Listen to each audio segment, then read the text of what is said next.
diversity of electron ordering, like at least superconductivity, at least bound state is kind of largely restricted by electron pairing. But in principle, like the question is, like the question at least like partially of the session, can we kind of unlock like bigger complexity for ordered electronic states if we consider more complicated bound states, like higher bound states of electrons and correspondingly they condensate and so on and so forth.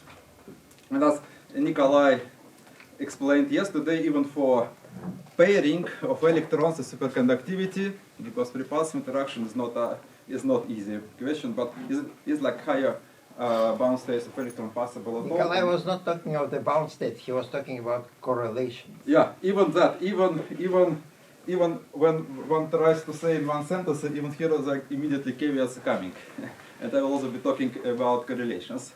So that's a very good point. And this is not really a scientific talk that I will present because of like proper scientific talks with derivations, everything will follow up. I'm like here we aimed at assembling people from different fields, related developments in ultra-cold atoms. In by the way, it's also tetraneutron is a hot topic today. Like even there it is going into like more complexity. Okay, but today we have people from ultra-cold atoms. Some people could not get visas, some people could not come because of the grants are cancelled, but it was supposed to be a very diverse gathering, and I just made a talk which is merely, it's introductory, it just aims to give like a little bit of intuition, mostly pictures, mostly old works, mostly demonstration of principles.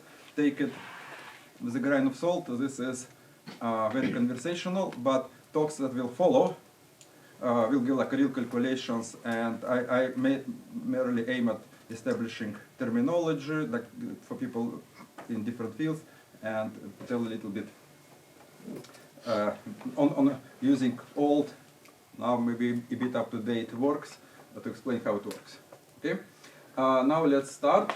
And first I will, it's all kind of related deeply to superconductivity, and I will first say a few words about basic aspects of superconductivity, will be also important for quadrupling condensate.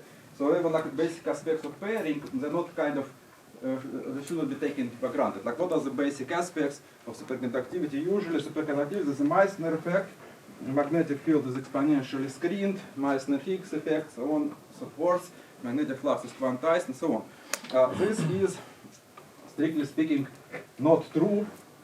And it's true only in some kind of very, very peculiar limit of single component superconductor, which is not kind of representative for most of the materials coming today. And to see that electrodynamics of superconductivity is not described by just Meissner effect, Meissner effect of field theory, is actually very simple mathematically, and Julian will actually elaborate on it. And like another thing is also magnetic flux quantization that Yusuke will talk about. How do we see it?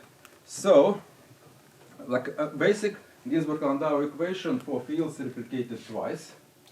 So here we recognize equation for current.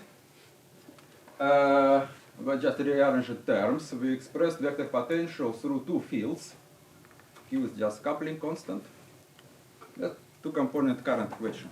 And then we ask, like, let's say we have a superconductor, some configuration of phases and gaps, impurities and so on. We ask, what is the magnetic field produced by this type of gradients? We take a curl of this expression, basic absolutely thing. We take a curl, like if we, curl B is equal to curl I, if we would have like single component superconductor that give us curl J, and that's London equation. Massive vector field theory, all degrees of freedom are combined in a massive vector field theory, Higgs effect, or if you wish, which is Anderson. Okay. But if, as soon as you go to two components, which is most of superconductor of interest, we'll have additional term. We will have a derivative here, because we divided by rho is total density. We'll have a derivative of relative density and relative phase. It's one of the terms of this kind. It's absolutely generic. It's as fundamental as London equation. And Julien will derive it properly. I just flash one derivative out of many. what are the consequences of that? They're very super fundamental. We're talking about absolute basic aspect. So, so let's look a little bit more. Let's just take two component Ginzburg-Landau theory, two gradient terms, someone specified potential term, and this again like old works now. Julien will do it properly in more realistic models, but you can just rewrite this model with no approximation made. You introduce this is your current equation, and that will give you ultimately the J squared curl J squared massive vector field theory, London effect. But you take relative degrees of freedom, you combine them in this pseudo spin vector, which has two coordinates, relative phases between condensate, and theta just parameterizes relative density. Just a reparameterization, you plug it in, you re-express equation, and you have this gradient of relative degrees of freedom, nabla n. You have here, this is what your B became, which I just flashed. You just assemble carefully all the terms. And then you see that magnetic field has curl J, as in standard non-linear dynamics. But then we collected all the other terms and we can cast it into a, what you can recognize as Skirmy term for basic O3 symmetric Skirmy terms, because it will potential terms, it will break symmetry, and so on and so forth. What is it? And like we clearly see that here that generically superconductor, the basic aspect, magnetic field response, it involves Meissner part, magnetic massive vector field theory, but it also couples to what here recognize a Skirmy model. And that's generic as fundamental as London equation. Unless you have like single component, superconductor, single band, so on. But what, like if you actually look like at numbers, real materials, let's say magnesium diboride, you can forget really about this term. It plays no role, it's very small correction, and you can't really observe it. But the story is different in class of materials, and Julien will do it properly. Like if you have n component superconductor, let's say 3 bands, you do the same thing. And here you have like n bands, n gaps if you want, and then your magnetic field in k direction will have again curl of J, but you can recognize here CPN minus 1 skyrmionic topological invariant. This is what your kind of extra contribution, which is generic in multi-component superconductors. And like what are the consequences? I will flash a few things. The consequences of this term is actually something we can really see in some experiments that will be followed on. This is the origin, the Skirmy terms is the origin of spontaneous magnetic fields, which Vadim will be talking about. And also this thing is that magnetic field is generally, because of these terms, is not localized at the length scale lambda. London magnetic field penetration length is not the only length scale, and this is what precisely will be seen in scanning squid experiments by Yusuke Iguchi, and so he really sees this non-London electrodynamics by scanning squid measurement. So now again, like very simple thing. I will sweep under the rug a lot of now important detail, talking about fractional vortices that also will follow up. So. Again, I will try to, this is just overview talk for people, for example, on ultra cold atoms, just to explain how flux fractionalization works.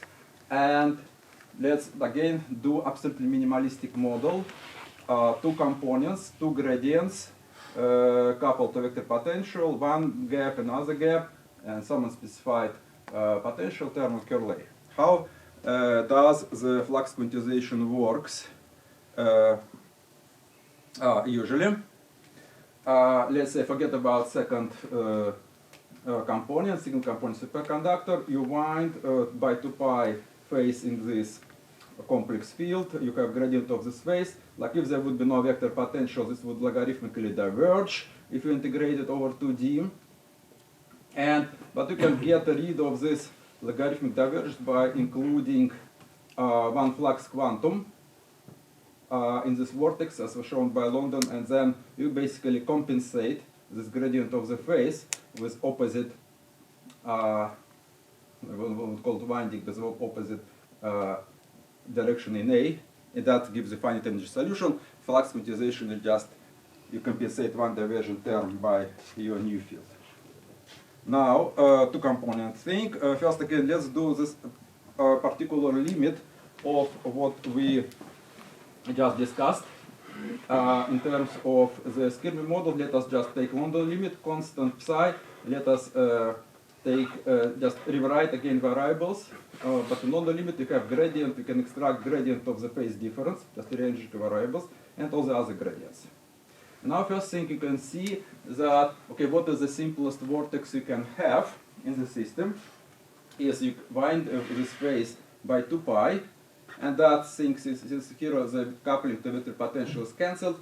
This term, let's say if you are in 2D, it will be at least logarithmically divergent. Like if you add potential terms, it will be linearly divergent if you can find only in one gap. And then here you collected gradient of the phase sum. Whatever gradients you have here, you can in principle make them of finite energy by choosing corresponding configuration of the vector potential. Now let us look further. So these are the basic vortices you can have. So what happens, like if you look closer to the case of winding only in one order parameter, let's say one gap, if you have two band superconductors. So you have here a 2 pi winding, no gradient of the phase here, so there's no this term. You start like doing usual argument for flux quantization. You try to compensate this gradient by including flux quantum here. But here, like if you compensate logarithmic divergence in this term, if you integrate over to D, you get logarithmic divergence in that term because you have no phase gradient.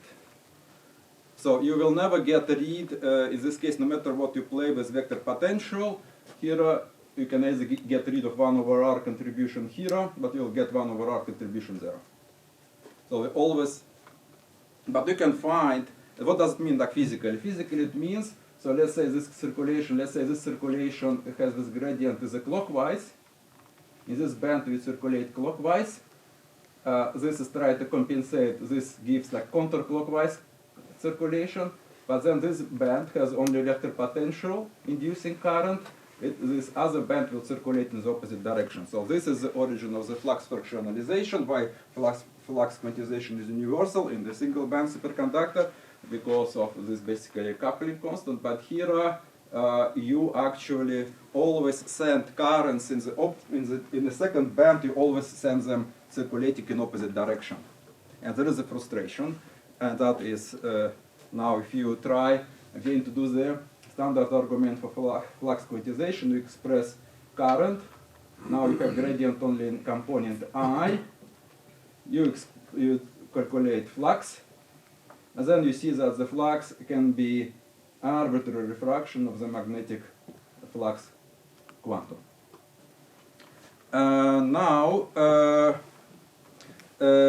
So thing is, now I swept on the rug like most important thing, which was discussion for 20 years. People were saying it is impossible because of, like if you have two band superconductors, these are not truly, they're not order parameters. Gaps are not order parameters in strict Landau theory sense. If you apply standard symmetry-based classifications or topological arguments, like standard ones, you will see that it's not possible because it's not order parameter. Where do you want? Like you don't have a well-defined phase. You don't have like this type of expansion because it's not in expansion is the order parameter, not guaranteed by symmetry. You can have like a long list objections which will be voiced, and I sweep them on the rug just to tell that now there are now these all objections are understood.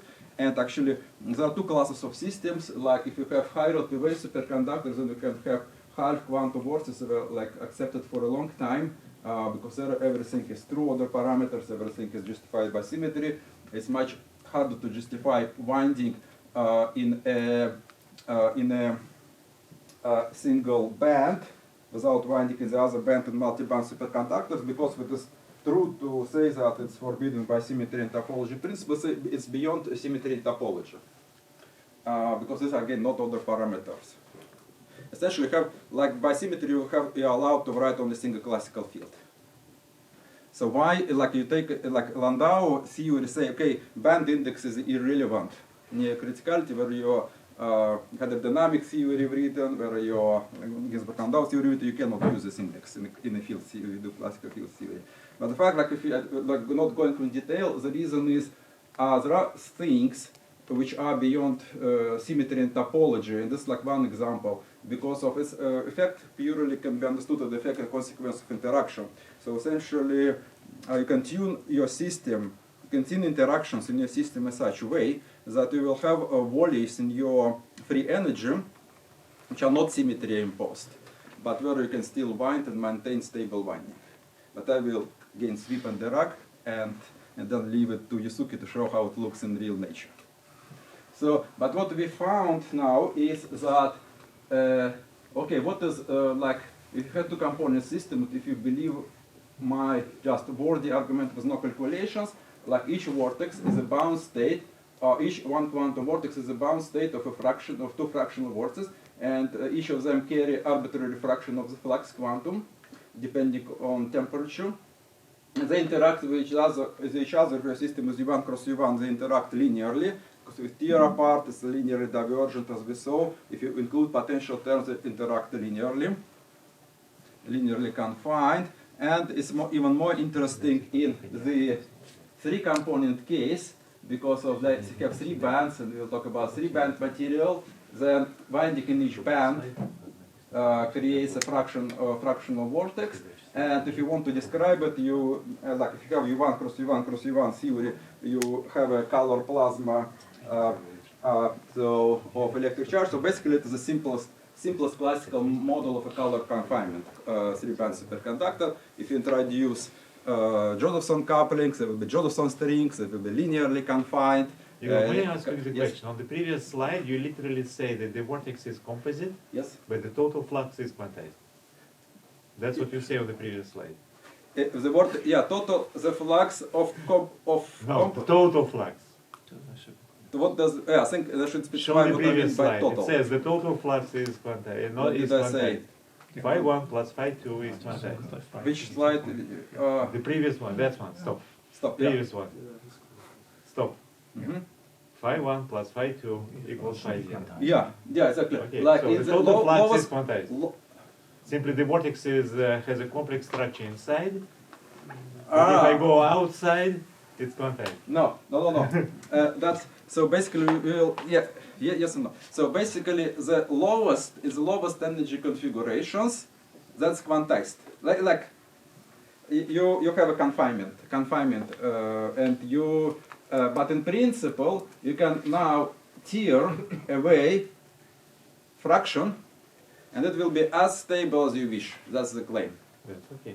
Yeah. So basically, like at paying, you need only to pay infinite energy. That's you only need to pay infinite energy, and then you can have arbitrary refraction of the flux quantum, and then at a stable state. Like you will see, for practical purposes, it's stable. But like anyone, because Boris worked a lot with superfluidity, so all vortices in superfluids are infinite energy. The remanent vorticity is like super stable object. Right. So paying infinite energy at the end of the day doesn't matter in superfluids. Right. Yeah, and then we'll see also how really Yusuke will show how it really works. It is still like as stable as basically integer vortices. There's some caveats. You need there are many caveats of sweep and Dirac because of this if you do color it's supposed to be very hand waving talk to establish language and so on for people from different communities. Like if I would go to more detail, I would have to consider these strings which are connected, the linear confinement, then stabilizing it's very, very hard, and then if you have proper network of defects, the certain conditions are super easy to pin, and that we will see how it works in reality. Let me make important clarification. In this picture, when you pull the vortices apart, you neglect Josephson coupling. No, I not neglect. Like pay Then there is a energy. string, right? Yeah, that's like it's color, exactly like a color Then there is a confinement. string. Yeah, that's a string. Which Yeah. you sweep under the rock. Yeah, there's a sweep on the rack that you have sweep on the rack subtle points that you need to pay infinite energy. But like there are several things to overcome that. You pull two strings actually in that case. Yes. And then, however, like in the case that we will see like different phase transitions, like first of all, you have a lot of the strings entropically for free, and if you have U1 cross Z2 system, then you have geometrically confined them. If you cool down, there will be a lot of domain walls. If you have the two transition system with the two transition, you have a lot of this domain walls lying around. And so basically, you can always pull this domain wall nearly for free. You don't need always to do this color deconfinement in practical purpose. Okay, and that's I should have shown you basically not the cartoons but the real thing. Actually, proper discussion of that will be in Julian's talk, at least partially. So, but I will show picture. This is STM images. This is Julian simulations. Like if you have like quenched domain wall, and then you basically this Hunding's paper in STM. And we know like the solutions by Egor and by Mats also did this thing. We know how what are STM signatures of fraction and integer vortices. And so how many minutes do I have? When did we start? You're about halfway through. Oh, okay, then I will say a few words, then I move to main topic. So basically, there are two things about this. Like if you have like quenched domain walls by defects, if you hit this wall, you fractionalize. If 3 band superconductors, you fractionalize vortex in 3 fractional vortex. And if you do careful analysis of configuration of the relative phases and relative days, you can see that each such vortex is characterized by 3 band case by CP2 topological invariance, so this represents actually CP2 skirmions. This is like experiment, this is theory simulation, in S plus S superconductor.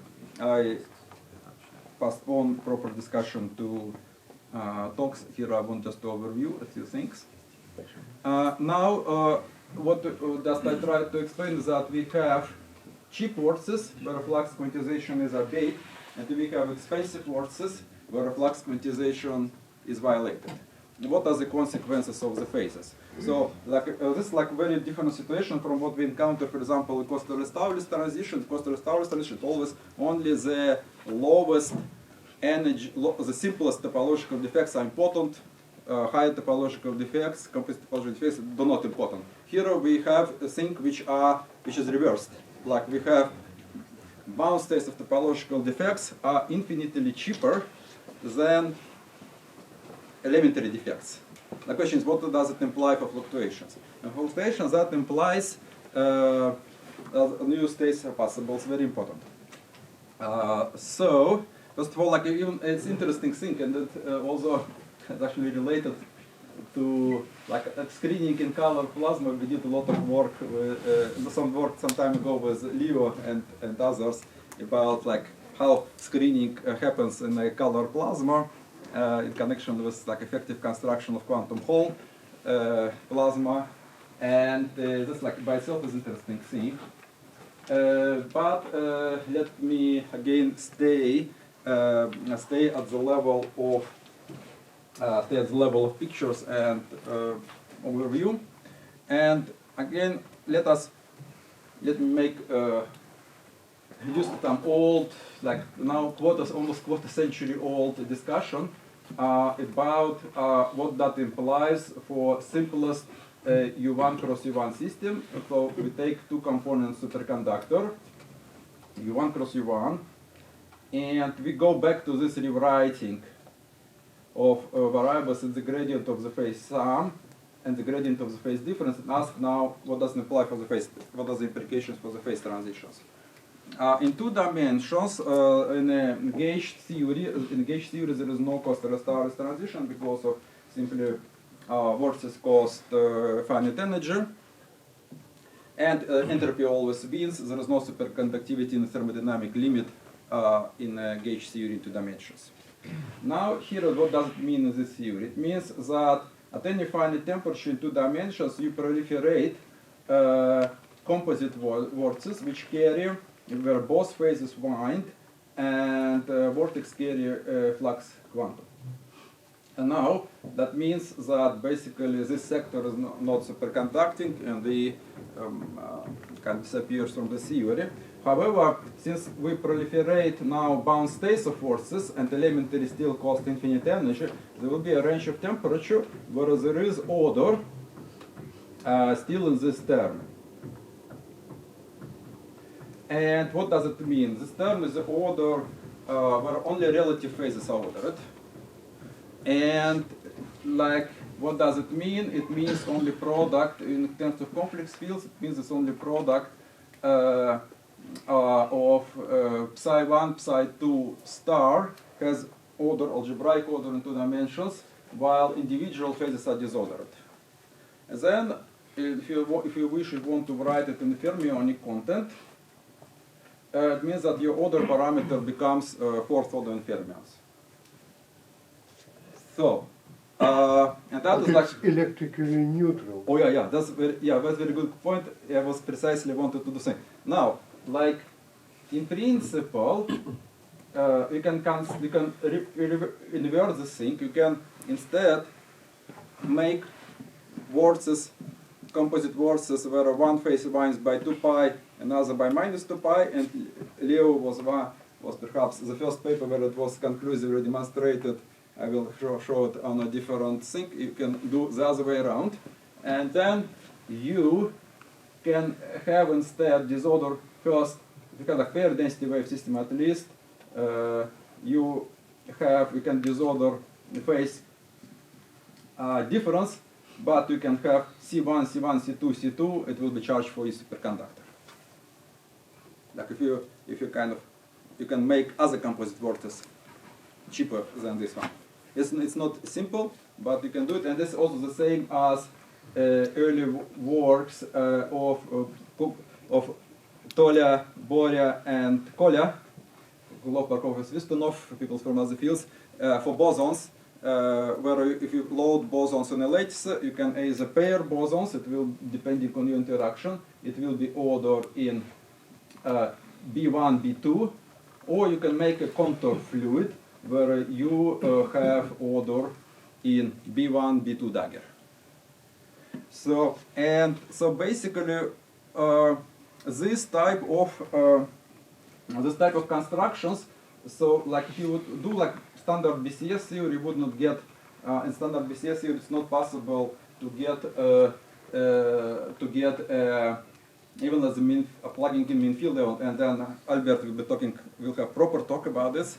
But like if you do fluctuation theory for a certain class of coupling, you can actually stabilize for electron bound states, and then so let me do this slides from early works, and then so there are like several mechanisms which were established at the level of classical theories. Here I mention basically what I mentioned now is how you get order parameter which is for electron based on gauge coupling between components. Then if you work with proximity to mode insulator, as was done in the two-component bosons, and Boris will be talking about it, you can have like pairing, like core composite two boson superfluid or counterfluid, and then there's like yet another, just to mention just a few of early works. There is also you can do composite order in partially melting of other systems with pair density wave. Daniel, Lova were like had the thing. And by the same argument, going to larger number of components, you can have, for example, Charge-6e superconductor, Charge-4e superconductors. If you go to high component cases, it was also known since now for more than 15 years in principle.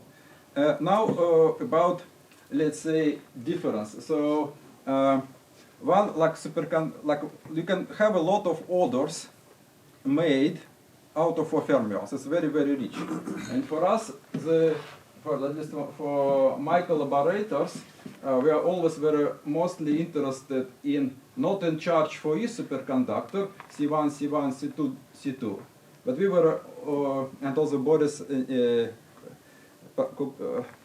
Tolia, Bori, and Kolya were also doing this for bosons, and there will be talk for bosons. Now it's experimental reality.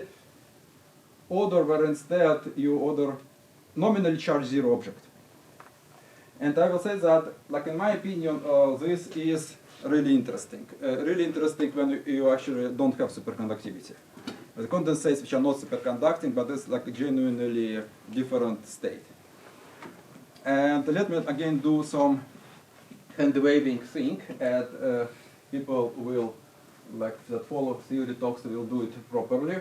So what does it mean? Like this is a snapshot from a simulation done in Asli-Sudbo group, Monte Carlo, classical Monte Carlo study of vortices in the state where you retain order only in relative degrees of freedom. You have basically composite vortices proliferated. We are talking about correlations. They are not really composite if you look at the naked eye. But there's some forest where there's still kind of correlations between vortices, like carrying different fractions, blue and red. And now if you look at transport properties of this mess, if you try to put Cooper pair flows through this, they will agitate this vortex tangle, and it will dissipative. This is a system will be resistive. And that's like why there is no superconducting order. But if you have now a pair of electrons flowing in that direction, another pair moving towards us, then this flow will be dissipationless. C1 cross C1 system. So that basically is the reason. So this is like at the end of the day, it's gauge field fluctuations, is gauge field coupling fluctuations, and this vortex tangles mediates this electron quadrupling. In that case, it is actually counter-correlated flows.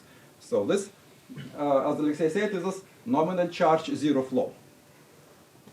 But charge 0 object, what is that? Like what is this order parameter which charge 0? So we have anti-correlated, we have force order correlation which is anti-correlated. But the important thing is it's not like nominally two electrons in two whole bound state. It's much more interesting. And the reason is we go back to our separation variables, and I shown that it is in general some Stirmi terms which depends on the relative density, relative phases. All the other terms are renormalized to 0 in this, by this vortex mess. And that means, but this term, which was magnetic special contribution beyond London limit, special contribution of magnetic field, it only depends on the relative degrees of freedom, and it survives. What does it mean? It means we like have nominally neutral order parameter, but there is something in magnetic field which survives. The interpretation for that term is like if you look closely, again we'll get much more insight from Julian's talk. Let's say you have a counterflow. There's no really direct binding of 4 electrons in this mess. We're talking about correlations. And it's totally fine. Let's say if you put some obstacle to blue flow in there, and the blue flow makes a detour. Like you have no obstacle, no impurity for red, you have impurity for blue. They're not really bound. It's the statistical thing. This fluctuating mass is what binds them effectively. This scenario. And then we have, you need to have some kind of gradient in the background, and then have to get the tour. So here immediately you get coupling to magnetic dipoles. Immediately you have a local current, there will be magnetic field locally. And that is precisely, if you kind of rewrite this term back to original variables, it will show you it's a cross gradient of relative density, relative counterflow in that direction over gradient of relative density in perpendicular direction is imbalancing, is basically local charge imbalancing of the actually counterflow.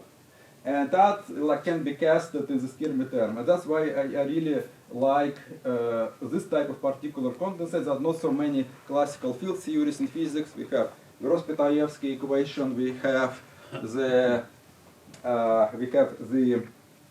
Ginsburg-Landau equation. We have Chern-Simons theory. But there will no really, I think some people will disagree, but there will be no really realization for a long time. I think Alexei also has a different realization of Skirmy model. But all these attempts to derive effective Skirmy model for nuclear physics by Witten and company, they didn't really work. They're not. Skirmy model is one of beautiful theory which, and this is actually. There's argument will advance that the effective theory of the counterflow condensate is a Skirmy theory. And that's, well, it is like... It is in 3 spatial dimensions. Yeah. So the Skirmy theory is has SU2 matrix in 3 dimensions. This is not a Skirmy theory. Yeah, that's like strictly speaking, it is also not a Skirmy theory also. Yeah. So basically, one can think, maybe I should call it Fadeev theory, because of this version was one of my, I think Ludwig Fadeev basically taught me the things I would call Fadeev theory. But it's like even more complicated. Julien will, this is like really oversimplified argument, Julien will tell better thing. And that's actually, if you have like 3-band superconductors, it will be CP2, other CP2 field is like even more complicated. So now, like just to flash you, how much time do I have? Just to flash it how it looks in 12 minutes. Yeah, like if you take now 3 dimensions and U1 cross U1 theory with a slightly more general term, and this like why gradient terms. You can have a little bit different form. This was also discussed a lot in early days by Kukulov, Prokofiev, Svistunov, and here basically theory combines like individual and mixed gradient terms. Mixed gradient terms can come from strong correlations, from thermal-liquid corrections, from a variety of things.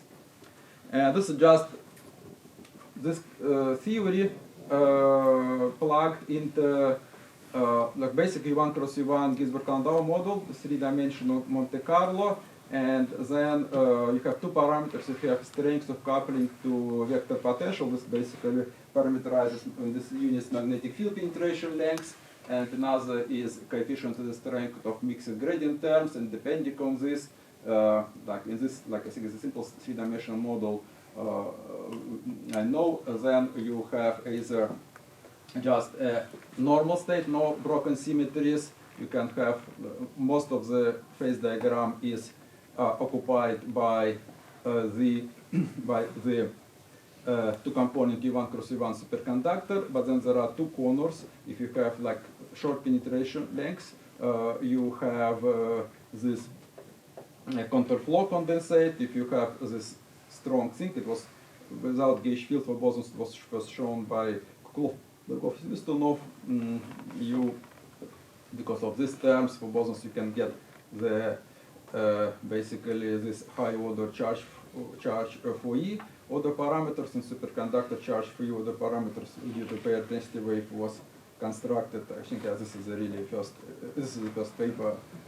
There was like early papers trying to construct Charge-4e order parameters in 2-component theory by Korshunov, but they're just incorrect. So, and we have later, I'll give you positive results, but soon Kit will tell you important no-go results. So basically, it's very easy to get false positive. The states, they're small. On the space, there's just a reservation I should make. This is like simulations when you have like mostly conventional states, and then in certain corners you get, if you are in 3 dimensions, some corners at extreme parameters, you get this composite order, and like if one does very, very simple estimates, you get these phases which are don't actually exist. And Sun Kit had very, very good analysis recently showing like large volume of literature is like incorrect, so one should be also careful. So I don't want to oversell generality of this case. Excuse me, Igor, Yes. I don't understand the notations. Yeah. What are E's, Yeah. betas, Z? Yeah. So beta is inverse temperature. Ah, Yeah. and Inverse what temperature. is E? E is coupling to vector potential, gauge field coupling. So But essentially, there are different E's. yeah. So it's like it's actually just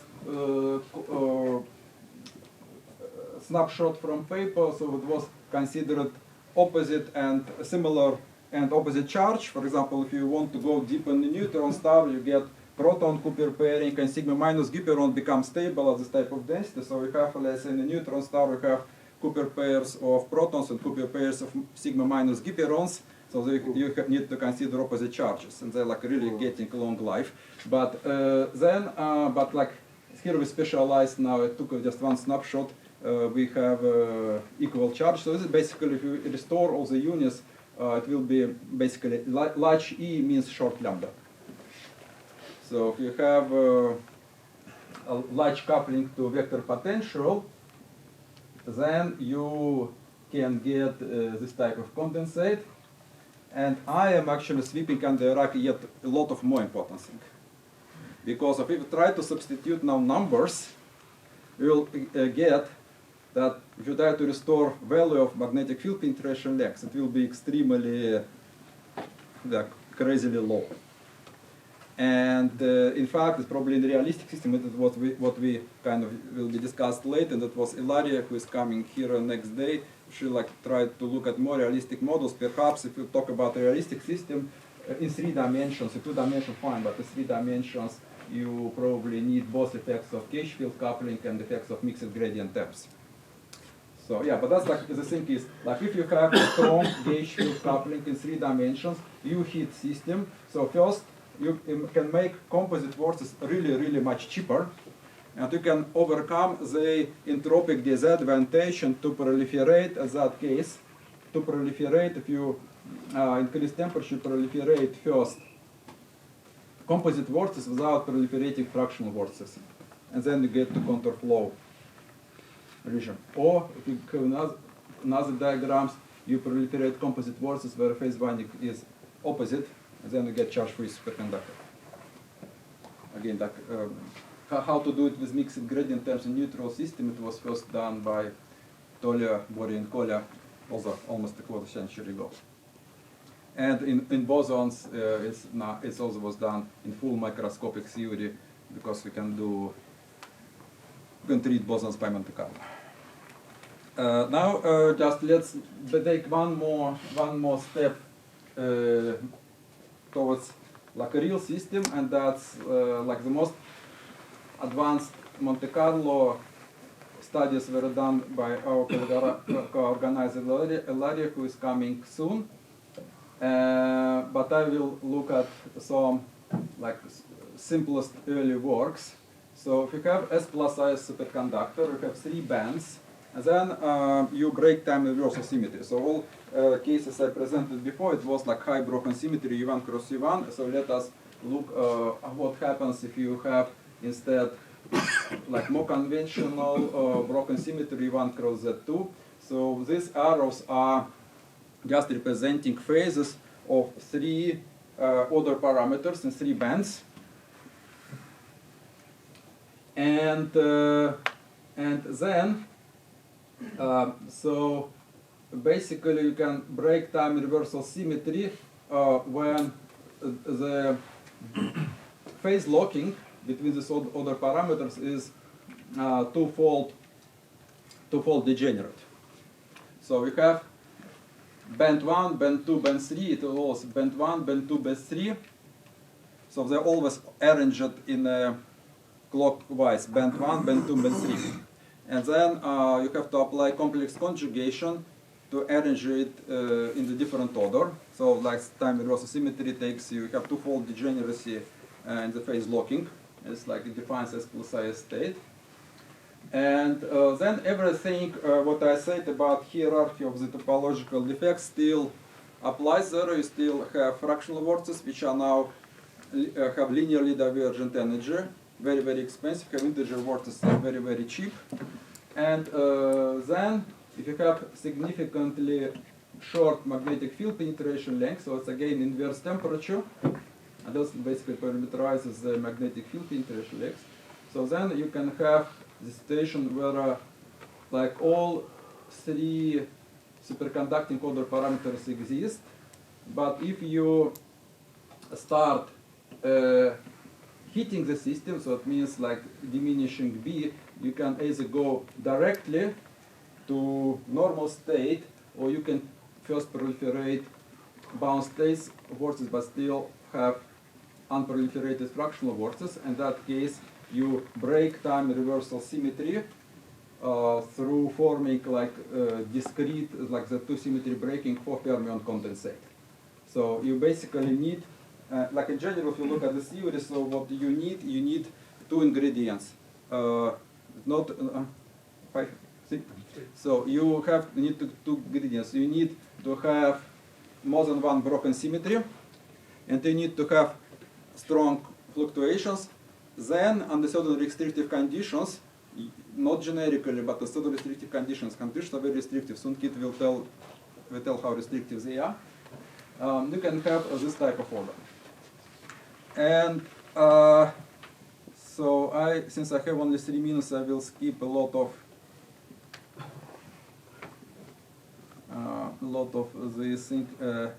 And then, so basically, this like phase diagram of S plus S superconductor that will be at mean field level in BCS theory can never break time reversal symmetry above superconducting phase transition. So,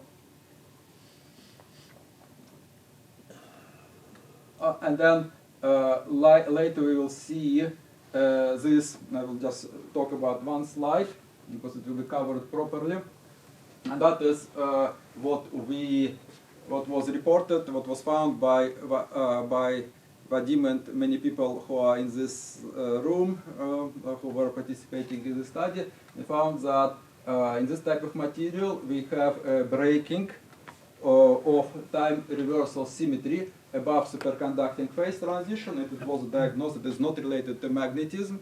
It was an important talk. So there is spontaneous magnetic fields detected by muons. There is spontaneous Nernst effect, also appearing in the resistive state, and there is no magnetism. And then there are many other type of measurements. So this is basically spontaneous magnetic field appearing as seen by muons. Since I have very little time, I will defer that to experimental talks. And then at exactly the same temperature, we have the spontaneous Nernst effect appearing in zero fields. There will be a dedicated talk on that. And then many other aspects, and then show like this, that led us to conclusion that this type of thing, spontaneous magnetic field, is exactly these Skirmy terms, which are forced on fermions. This is a consequence of for fermions. It's not magnetism, it is real space currents, counter currents inducing spontaneous magnetic fields. So which is described by the Skirmy terms, and that leads to a lot of other very, very unconventional properties. Many of this we're still trying to build theory, trying to understand. And also, when we had like the ingredients for this mechanism to work was that you need flux fractionalization. And fractionalization was never seen in superconductors. Not only need flux fractionalization, we needed to be very particular form, very strong difference in energy between fractional and integer vortices to have it work. But even well-justified half quantum vortices were not seen. So it seems like it was really, when this paper was published, we were missing this important ingredients. Then we sent samples to Iguchi-san and Kammeller, and a couple of years later, so because it also means, okay, fractional vortices are confined linearly, they're very, very hard to get. But if you are close to the two transitions, it confinement becomes weaker and weaker. By certain perturbation, you should be able to get it. And then you'll see in several talks now that indeed, fractional vortices were detected. And this was like the basically summary of phase diagram, which is actually will be discussed. So the detection first of local pairing fluctuations, huge temperature region, this magnetic field is temperature. Then we break, we have the counterflow, the two counterflow condensate, break time erosion symmetry in normal state. So it means like individually phases are disordered, but the phase difference remains ordered. And then only then we fall into superconducting state where symmetry breaking is both at the level of bilinear and biquadratic. So and then I will leave to other talks the like to show how it really works. This is just merely mapping of terminology and pictures. All right. So we are a little bit behind schedule, but let's try to do a couple of questions. Yes. Yes, hi. Yeah, Egor, I have a question. So for the